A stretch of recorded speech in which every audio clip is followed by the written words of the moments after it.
오늘은 이 민수기 33장 1절에서 49절까지 49절까지만 이제 살펴보고 50절부터 56절까지는 이제 다음 주에 왜냐하면 50절부터는 이제 땅에 관한 땅 분배에 관한 얘기로 보여집니다. 그리고 이제 50절부터 시작해서 뒤에 마지막 36장까지가요 땅 분배에 관한 겁니다. 결국은 슬로브와 딸들의 이야기도 땅 분배에 관한 이야기이기 때문에 그래서 제가 생각할 때는 이건 뒤로 빼서 같이 보는 게 훨씬 좋을 것 같습니다. 오늘은 그래서 애굽에서부터 모압 평지까지 쭉 내용을 정리하는, 그러니까 이제 그 이동하는 경로가 쭉 이렇게 서술이 돼 있죠. 그래서 이 총 정리하는 거를 이제 보실 텐데 위에 계시는지 모르겠어요.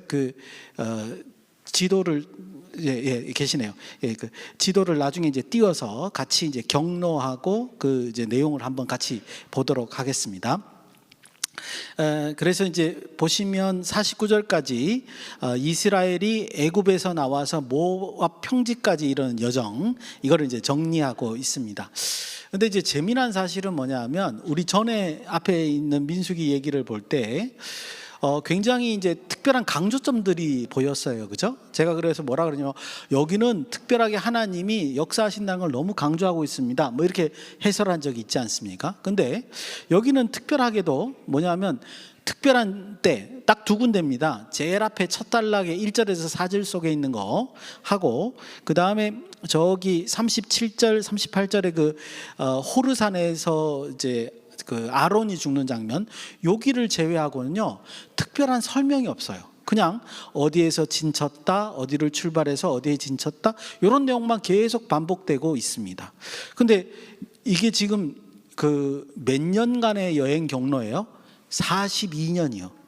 42년 동안에 진행되어 온 그 내용들을 이렇게 정리해 놓고 있어요. 근데 굉장히 무덤덤하게 어디에서 출발해서 어디 가서 진을 쳤다, 어디에서 출발해서 어디 가서 진을 쳤다, 이렇게 이게 대부분 설명하고 있다는 겁니다. 그래서 이제 너무 담백하게 이 설명하는 부분, 이거를 이제 좀 살펴봤으면 좋겠는데, 근데 거기 속에는 많은 이야기들이 있잖아요. 그러니까 출애굽기 12장부터 시작해가지고 민수기까지 올 때 제가 생각할 때는 이제 신명기까지도 포함된다고 보여지는데요.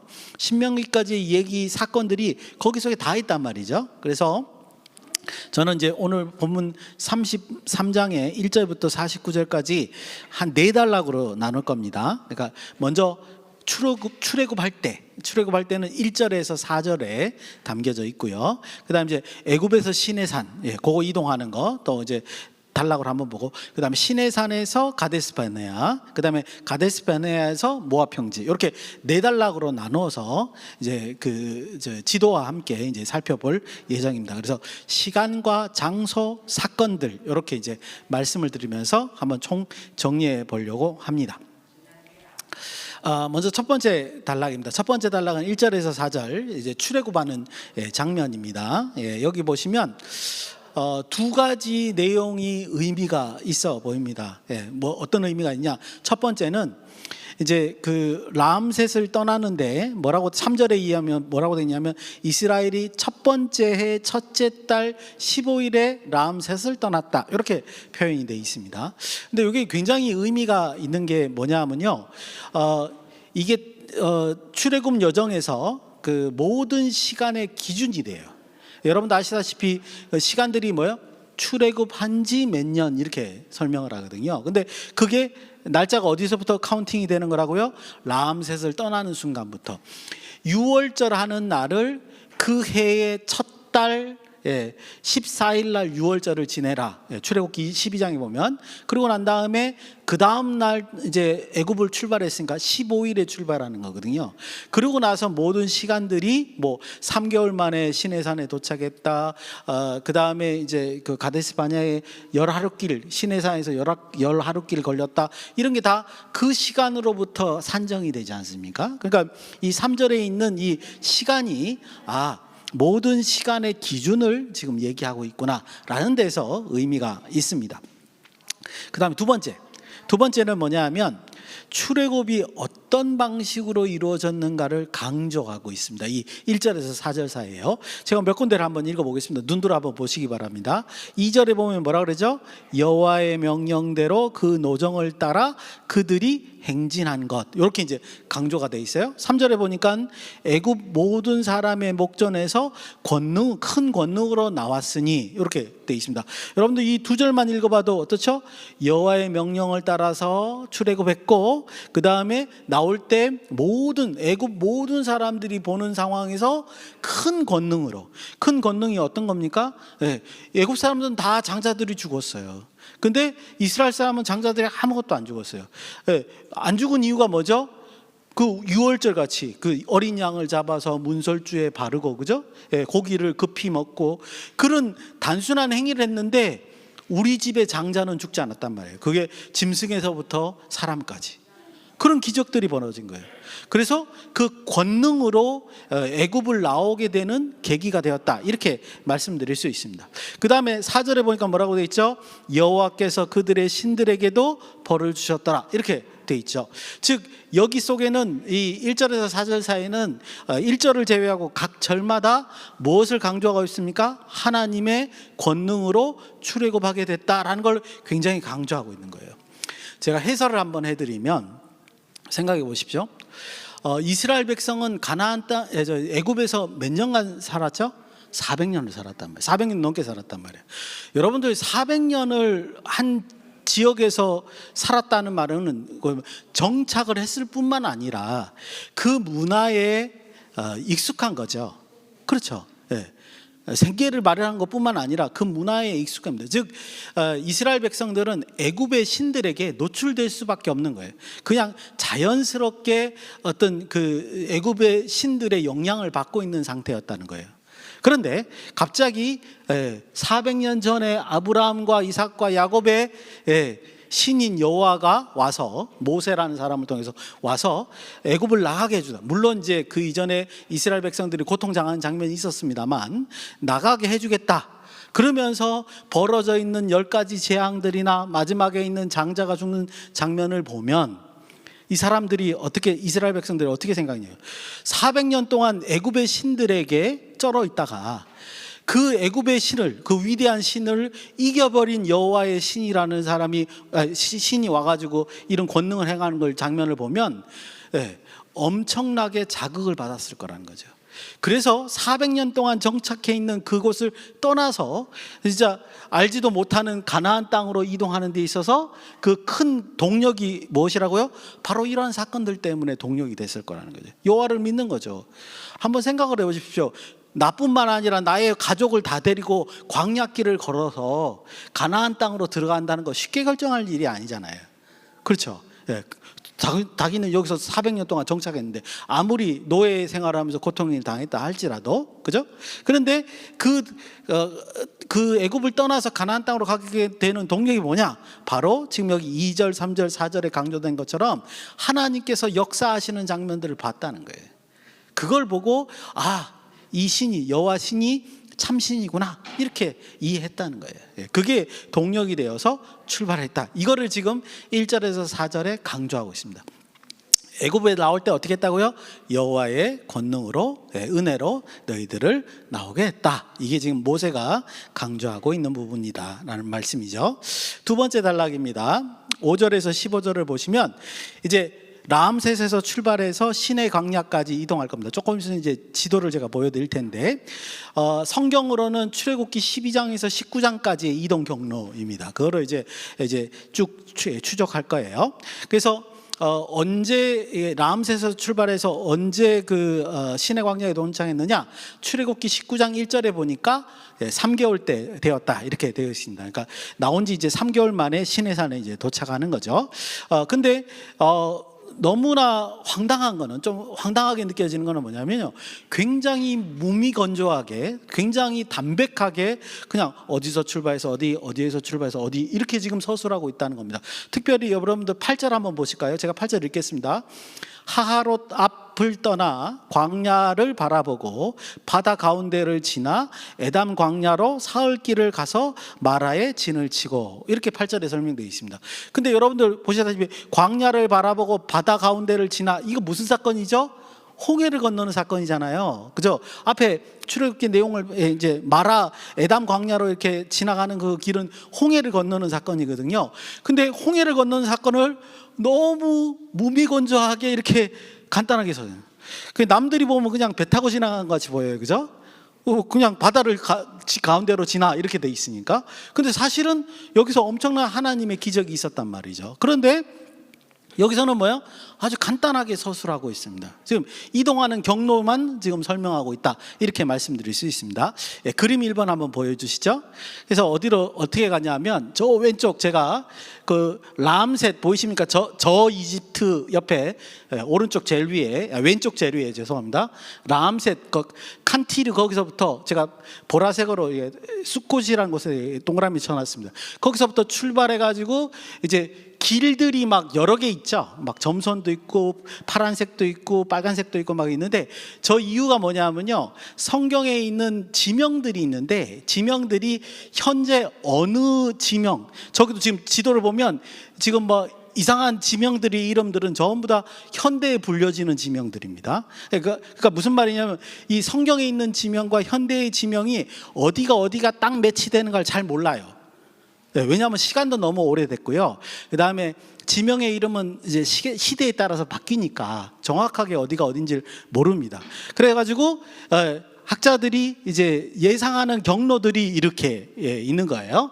저희는 뭐를 따라가야 되냐면 빨간색 길을 따라갑니다. 그게 우리 보수주의의 정통적인 길이죠. 그래서 지금 숫꽃 왼쪽 위에서부터 시작해서 쭉 내려오시면 저 아래쪽 삼각형 같은데 제일 아래쪽 보면 르비딤이라는 데 제가 동그라미 쳐놨죠, 그죠? 예, 르비딤 밑에 혹시 보이는지 모르겠어요.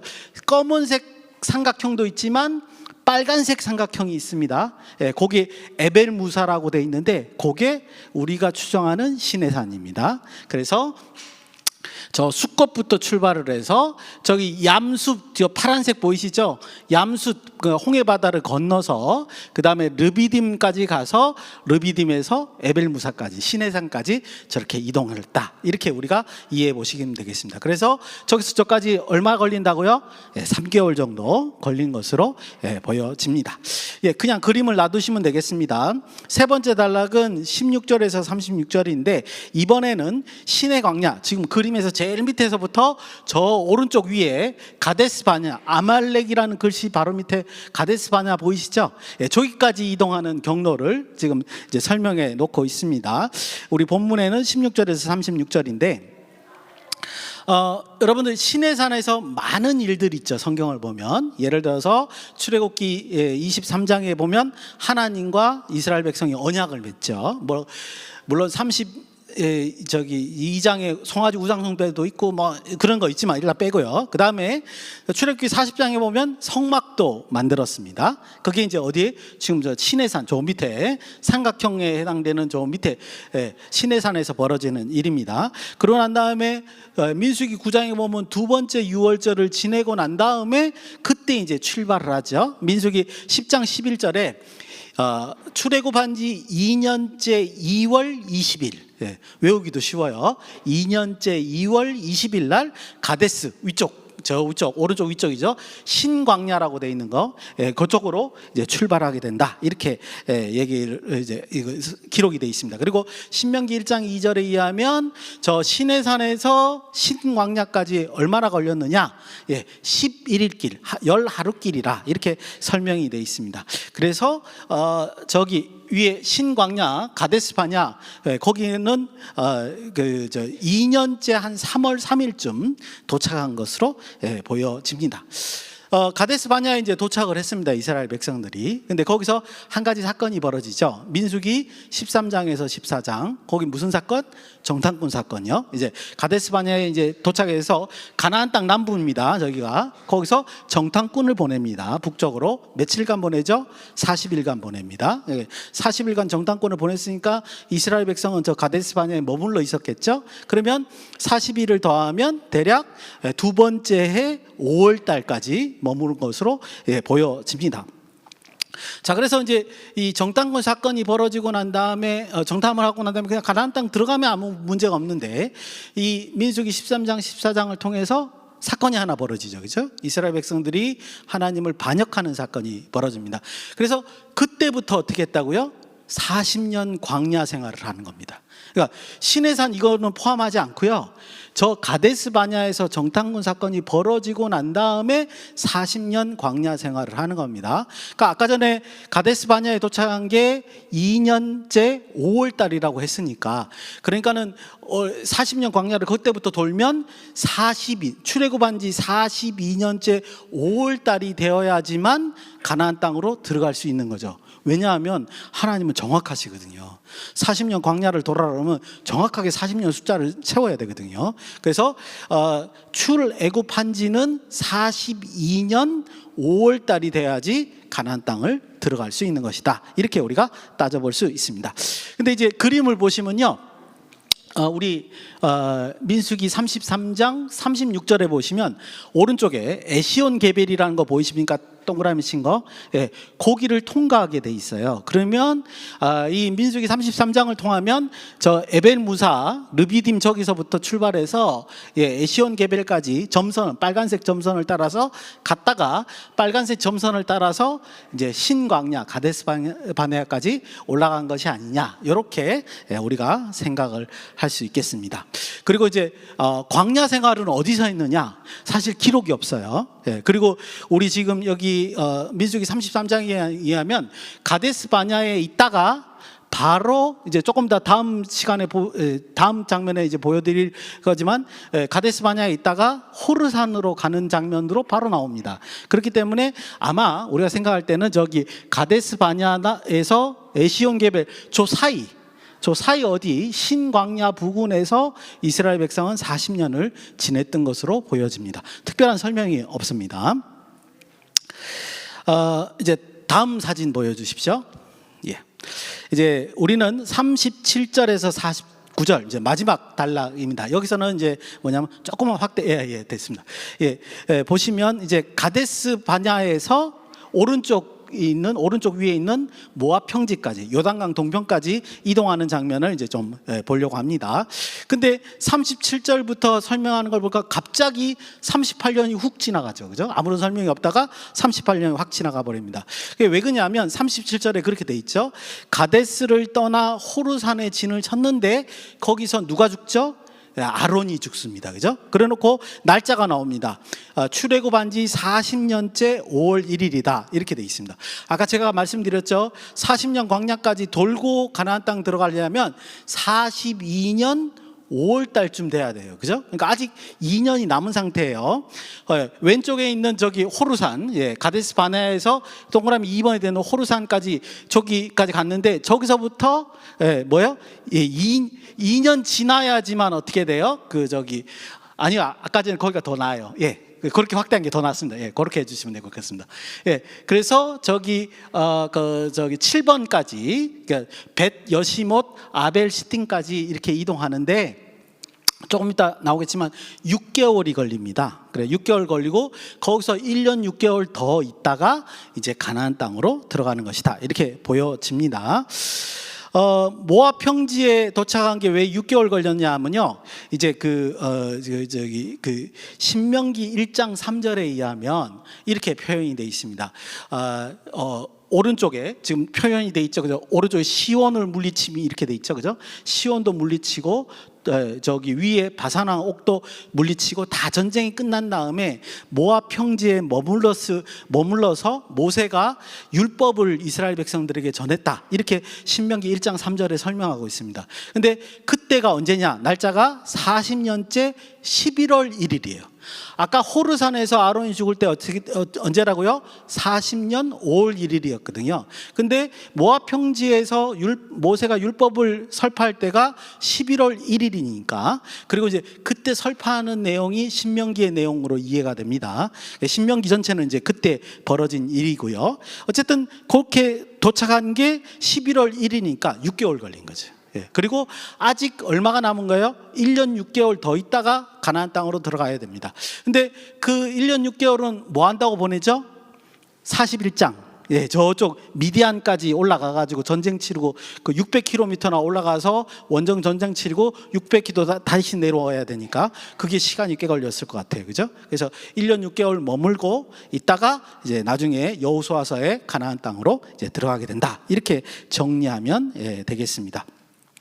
자, 이동 경로를 조금 볼 텐데요. 먼저 이렇게 지금 확대될 때 한번 보겠습니다. 자, 왼쪽을 보시죠. 저기 가데스 바냐예요. 가데스 바냐 부근에서 40년을 지낸 것 같아요. 대략 38년을 지냈죠. 그리고 난 다음에 2번으로 가서 호르산 가서 아론이 죽고, 이 출애굽한 지 40년째는 굉장히 중요합니다. 왜냐하면 출애굽한 지 40년째 1월 달에 미리암이 죽고요, 5월 달에 아론이 죽고요, 그 다음에 아까 말한 대로 11월 달쯤 11월에서 12월 사이에 모세가 죽습니다. 그러니까 광야 40년째 그 형제 자매가 다 죽는 거예요. 모세. 그래서 이제 진짜 갈렙과 여호수아를 제외하고는 광야 1세대가 다 죽는 겁니다. 그래서 그 이제 40년째 5월에 호르산에 가서 아론이 죽고, 그 다음에 이제 우리 민수기 33장에 나오는 지명을 보면 동그라미 3번 같이 살모나라는 지역이 나옵니다. 그리고 살모나에서 부논 4번 부논이 나오고, 그 다음에 5번 이에 아바림이 나옵니다. 그래서 이렇게 밑으로 이렇게 내려갔다가 올라가죠. 왜 그러냐 하면 저 사이가 세렛강 있는 소알 지역이 다 어디 땅이에요? 에돔 땅이거든요. 그리고 성경을 보면 에돔 땅을 지나가는 걸 허락하지 않았어요. 만약에 허락했다면 살모나에서 이에 아바림까지 바로 가지 않았을까, 이런 생각이 들긴 하는데, 어쨌든 그렇게 밑으로 굽어서 올라갔고, 그 다음에 이제 중요한 거는 제가 오른쪽으로 화살표를 했는데, 직선으로 올라가면 길 하레셋, 그 다음에 아르, 그데못, 디본이 있는데 이쪽은 다 모압 땅입니다. 근데 보시면 이스라엘 백성이 모압 땅을 지나가지 않습니다. 그래서 아마 오른쪽 광야길을 통해서 이제 그데봇 광야에서 이제 그 시온, 아모리 왕 시온과 전투를 벌이고 물리치고 난 다음에 이제 도착한 곳이 알몬 디블라다임인 것 같아요. 그러니까 알몬 디블라다임까지 왔다는 말은 전쟁이 다 끝났다, 이렇게 이해하시면 되겠고, 그 다음에 이제 바산왕 옥까지 다 물리치고 모압 평지에 있는데, 제가 오히려 색깔을 칠하는 게 글자가 더 잘 안 보여요. 7번입니다. 벳 여시못에서 아벨 시딤, 이렇게 두 군데가 이제 보이죠. 도시가 제법 좀 떨어져 있어요, 지도상으로 보면요.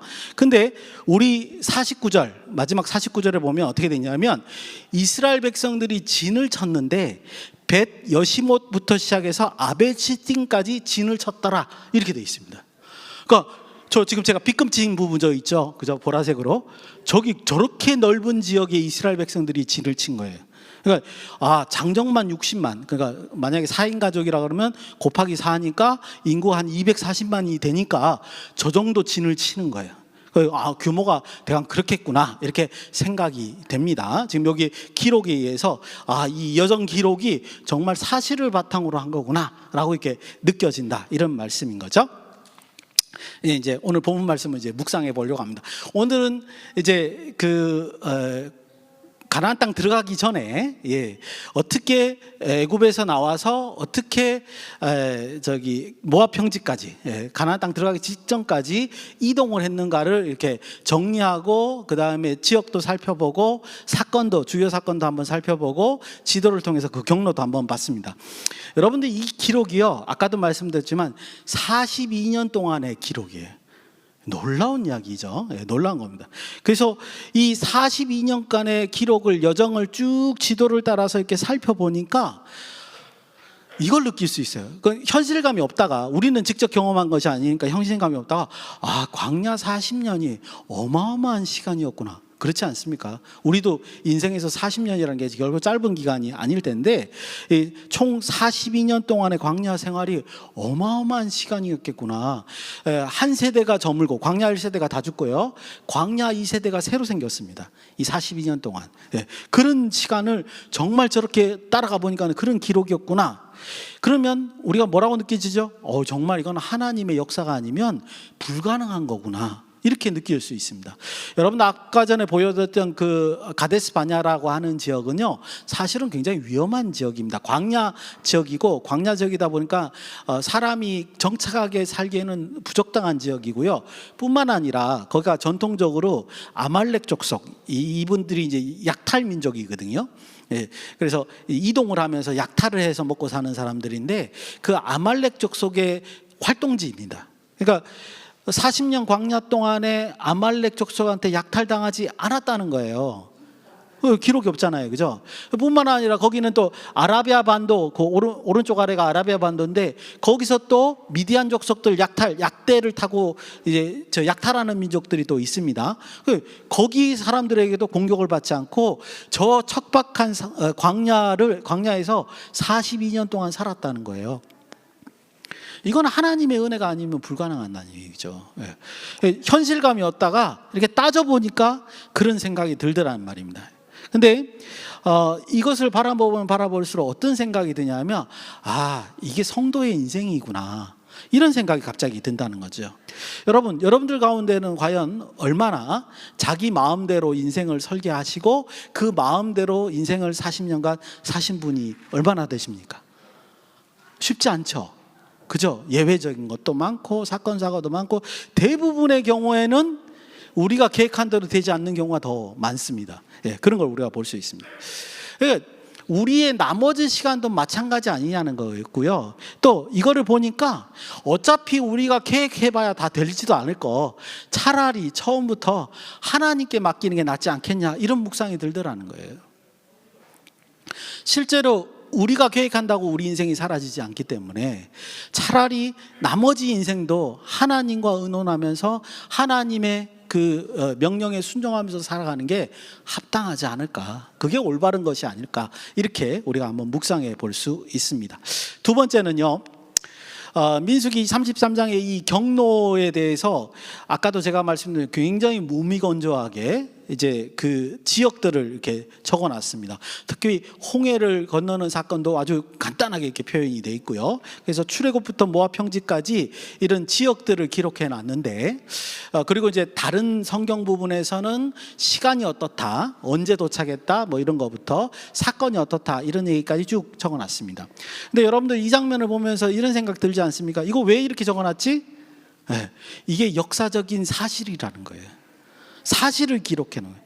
만약에 사실이 아니면 그냥 시내산에서 출발해서 가데스 바냐까지 열하루길 걸려서 끝, 그죠? 그다음에 40년 광야 돌았어, 끝. 모압 평지까지 왔어, 한 6개월 걸렸어, 이렇게 기록하면 될 일이에요. 그런데 성경은 어떻게 해요? 굉장히 무미건조하면서도 어쩌면 가치 없이 보이는데도 일일이 지역명을 다 적어가면서 적어놨다는 거예요. 또 대부분은 우리가 어디인지도 잘 몰라요, 지금 현재는. 그런데 모세가 이렇게 기록했다는 말은 이게 사실이라는 겁니다. 1년도 아니고 장장 42년 동안의 이동 경로를 적어놓은 거예요. 사실이라는 거예요. 지난번에도 제가 이렇게 묵상을 했습니다. 성경은요, 이런 방식으로 하나님과 이스라엘 백성 사이의 사건이 사실이라고 증명하고 있습니다. 그러니까 이게 그냥 기록에 머무는 게 아니라 실제로 그런 경로를 따라서 이런 일들이 벌어졌다라고 증거하는 거라는 거예요. 그러면서 제가 지난주에 뭐라고 묵상을 했냐면, 저게 성경에 있는 게 사실이기 때문에 내 인생에도 이 사실이 벌어질 수 있다, 성경은 우리에게 그렇게 말한다, 제가 그렇게 묵상했습니다. 이런 방식으로 우리 세대에게 일어날 수 있다, 이렇게 말씀드렸습니다. 근데 또 한 가지 더, 이런 방식으로 우리는 다음 세대에게 전달을 해야 됩니다. 여러분, 우리가 다음 세대에게 신앙생활을 가리킨다는 건 뭐냐면요, 내가 겪었던 신앙적인 체험을 그대로 전달하는 겁니다. 그냥 교회만 왔다 갔다 하게끔 하고 너 교회 학교 오늘 갔어? 그러면 됐어가 아니라, 실제로 우리가 인생을 겪으면서 하나님과 경험한 사실들이 있지 않습니까? 그걸 통해서 내가 느꼈던 그 기적, 역사, 영적인 일들, 이런 것들이 우리 자녀 세대들이 그대로 체험해야 되는 거예요. 그렇게끔 옆에서 기다려주고 체험할 수 있도록 인도해주고, 그렇게 전달하는 게 우리 자녀의 신앙교육의 모습이어야 된다는 겁니다. 그냥 형식적인 거 교회만 왔다 갔다 하는 게 아니라 이런 방식으로 자녀 세대에게 넘겨줬을 때 그 신앙이 유지된 것이다, 이렇게 말씀드릴 수 있고요. 우리가 오늘 본문도 말씀을 드리지만 우리 이스라엘 백성이 뭐 특별하게 한 거 없죠. 우리도 특별하게 한 거 없습니다. 단지 하나님 말씀에 순종을 하니까 하나님이 이스라엘 백성들의 삶 속에서 기적을 드러내시는 거고요. 우리도 하나님 말씀에 순종하면서 신앙생활을 하니까 하나님께서 우리의 삶 속에 기적을 일으키게 하고 주변 사람들이 그 기적을 바라보게 하면서 하나님께서 이 세상에게 계시를 하는 것을 우리가 볼 수 있다는 거죠. 그래서 한 주간 오늘 말씀을 보시면서 묵상하시면서 하나님 말씀에 순종하고 하나님 역사가 내 인생 가운데 드러날 수 있도록 기도하시고 준비하시는 저와 여러분이 되시기를 예수님의 이름으로 축원드립니다. 기도하시겠습니다. 고마우신 아버지 하나님, 은혜를 감사드립니다. 오직